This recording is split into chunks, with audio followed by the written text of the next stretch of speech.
Dans notre séquence décalage, Boris Cyrulnik nous parle du film The Kid de Charlie Chaplin qui paraît en DVD chez MK2.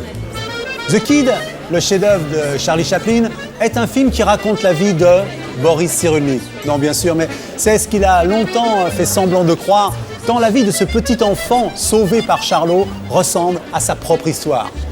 The Kid est également une des meilleures illustrations de sa plus célèbre thèse, la résilience. Cette capacité que chacun possède en lui de se reconstruire même après le pire des malheurs. Dans son dernier ouvrage, De chair et d'âme, paru chez Odile Jacob, Boris Cyrulnik continue sa formidable entreprise de décodage de la machine humaine. Si complexe, mais sans se départir de ces fameux talents pédagogiques qu'on retrouve dans sa façon d'analyser The Kid. Une véritable masterclass.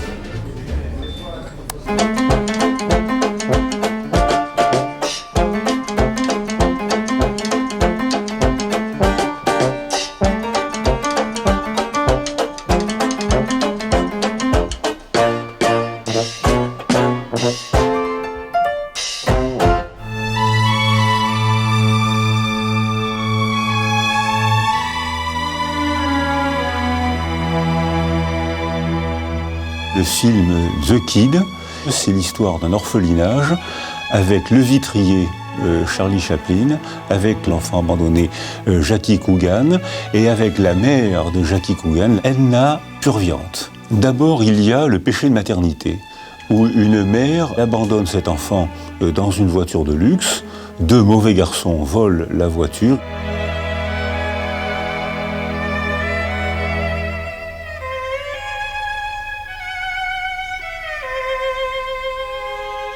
Et l'enfant se retrouve dans la rue, recueilli par Charlot, et qui cherche à son tour à l'abandonner. Et avec les pitreries de Charlot, qui sont un masque de la pudeur, l'enfant finalement, Charlot décide de s'en occuper, il s'y attache et il l'élève.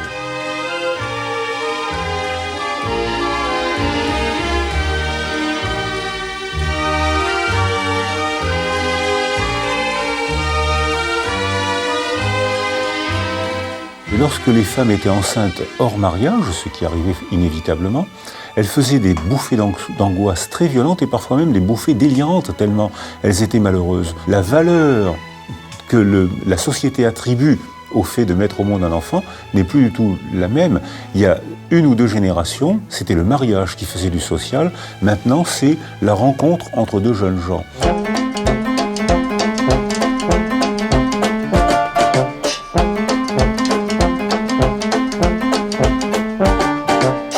On voit arriver la société avec la loi injuste, avec le flic qui est toujours derrière Charlot.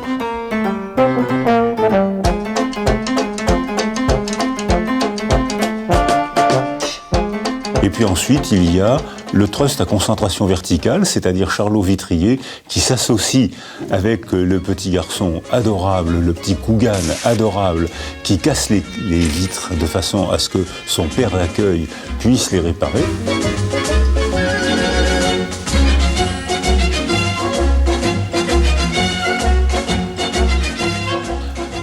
Alors la mère, elle est désespérée, mais plus tard, elle devient une actrice célèbre et riche, et elle se consacre à l'aide des enfants pauvres et des enfants abandonnés. Et puis arrive aussi le moment où Charlot, la loi, le docteur, vient s'occuper de l'enfant, et au nom de la loi, veut rafler l'enfant.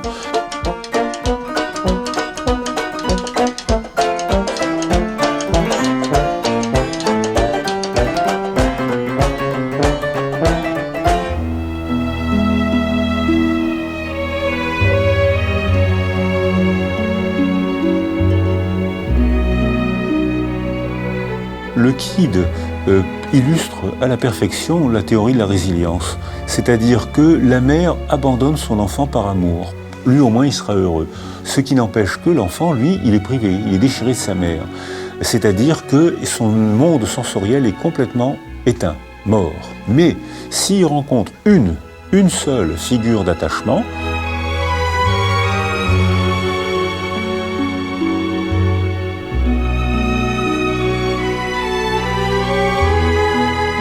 à ce moment-là, le monde de l'enfant est structuré et il peut reprendre un type de développement. Ensuite, quand Charlot partage d'énormes gamelles avec l'enfant, alors là, il y a une relation affective.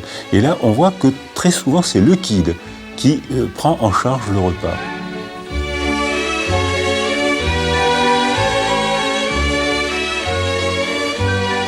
Et effectivement, très souvent, on voit ces enfants-là, en difficulté affective ou en difficulté sociale, deviennent parents de leurs parents.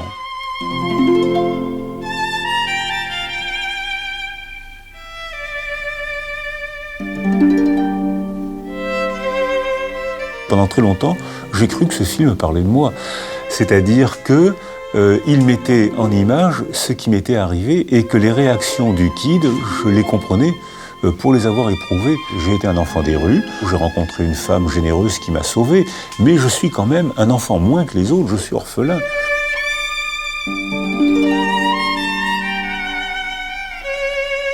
Il s'agit d'une autobiographie masquée.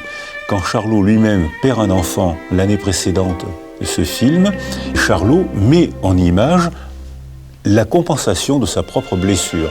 Exactement ce qu'il fait faire à la mère dans le film où elle abandonne un enfant par amour et elle en sauve d'autres. Probablement c'est le thème de la vie, de toute l'œuvre de Charlot, c'est-à-dire que je ne peux pas raconter le réel, vous le supporteriez pas et j'en aurais honte. Mon père alcoolique, ma mère démente, moi, enfant de pauvre, j'en aurais honte et vous le supporteriez pas. En revanche, si j'arrive à le dire de manière poétique, de manière musicale, de manière qui vous fait rire, à ce moment-là, je m'exprime et vous m'acceptez dans le monde des adultes.